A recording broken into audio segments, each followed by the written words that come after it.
Judge Brittany Bass, Judge Bass. Y'all put your hands together for Judge Bass. Thank you. And my husband will probably tell you Bass Arvie. Bass Arvie. Bass Arvie. But there's definitely room for improvement. I think a lot of times when I find individuals that look like me, that stand before me, as I stated earlier, they are scared, they are nervous, they don't know what to do. Sometimes they come in and they want to just immediately plead guilty because they don't want to have to take off work again. They don't want to find childcare for their children, so they just want to get it out of the way so they can go on about their business. And that's not good. We're making that known.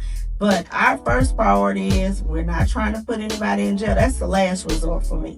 I tell people all the time, I look at even in traffic court, I look at it. You may come before me and have a whole lot of driving under suspensions. I'm not putting you in jail. You go before another judge, they're going to put you in jail. Okay?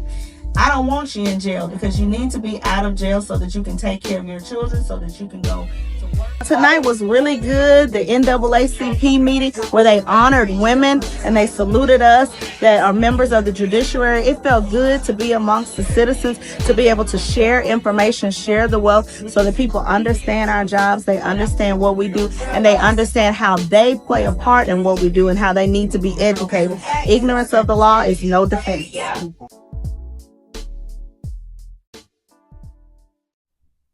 Hi, can you introduce yourself to us? Hello, I am Judge Brittany Arvie. I am a Division C Shreveport City Court Judge. Oh, I love it. I love to hear it. All right. Well, thank you for being a part of her story. And we just have a few questions for you. Okay. And the first question is, every trailblazer has a story. What inspired you to start the work you're doing today? What inspired me to start the work I'm doing today is service to others.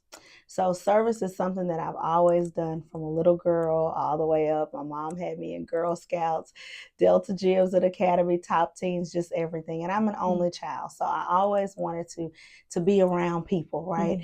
But my goal is to always help people, to be the voice for the voiceless. And I realized that in order to really do that, the law was the way to do it. I volunteered as a kid with teen court, and so I got to see a lot of teenagers who were my age who would get in trouble for either shoplifting or fighting in school. But there was always a story behind why they were doing what they were doing. And so I wanted to be able to help them, and I knew the only way to do that is to learn the law and be able to execute the law to actually benefit people and not to hurt people. So that's how I got here. Oh, man. Well, that's amazing. And we thank you for your service. Thank you. Question number 2. What's a bold decision you made that people questioned but ended up being the right move? Okay, it's funny you asked that because a bold decision I made growing up, I always wanted to be a pediatrician because I love children, right? Yes. I love people, but I love babies. I was like, I want to be a pediatrician. And so my mom wanted me to go in the medical field. She was like, if you go in the medical field, you'll always have a job. You know, they need nurses, they need doctors. Like, this will be great for you. And when I started volunteering with teen court and I took a debate class, it's like deep down inside, I really think I want to be a lawyer. And even my grandfather, I can remember him saying that he called me Boo. He was like, Boo, I see so many billboards and stuff out here. There are so many lawyers.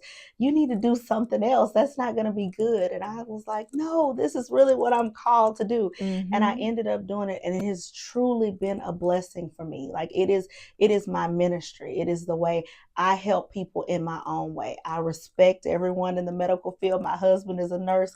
Hats off to them. But this is truly my calling. So even though at first my family was like, I don't know if that's good for you, I followed my heart and I followed what God wanted me to do. And it has truly been a blessing for me. And I believe I've blessed others in the process. Man, that's a true testimony. Thank you.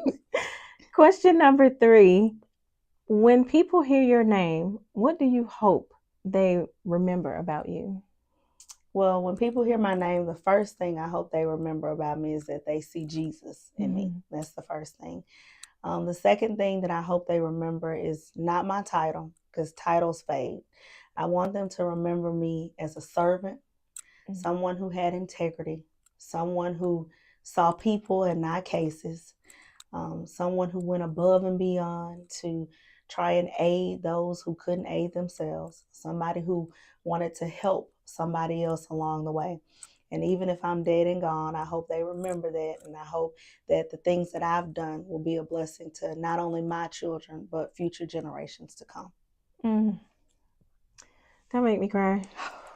All right. Our final and bonus question is, what is one habit that helped you grow mentally, spiritually, and professionally? One habit that has helped me grow spiritually, mentally, and professionally is, can I give you two? Okay. So the first habit is I always, before I go to court, I have these scriptures on my wall, right? Mm-hmm. Philippians 4:13, Jeremiah 29:11, Micah 5:9. So I read the scriptures on the wall, and then I pray and I ask God to speak through me, speak to me and through me. Mm-hmm. Help me be slow to speak, quick to listen. And so that has always helped me just be grounded and go in with a clear mind before I hear any cases. The second thing that is a habit for me is I take naps. I love a good nap because, a lot of times you're overwhelmed by something that may have transpired in the morning. You do carpool line or whatever with your kids. Mm-hmm. If I just take me about a 10 or 15 minute nap, I just center myself, clear my thoughts, and I feel energized and I can move forward. So those are two things that I do. I always read my scriptures and pray. Just kind of gather my thoughts in my mind, let my worries fade away, and just focus on what's in front of me and take my naps. Okay. Listen, I love a good nap. Yes. Well, can you tell us, remind us of who you are again? Yes. Again, I am Judge Brittany Arvie, Shreveport City Court Judge, Division C. Well, we thank you and appreciate you again for your service and also being a part of the Sisterhood Podcast, Her Story. Thank you all so much for the invitation. I've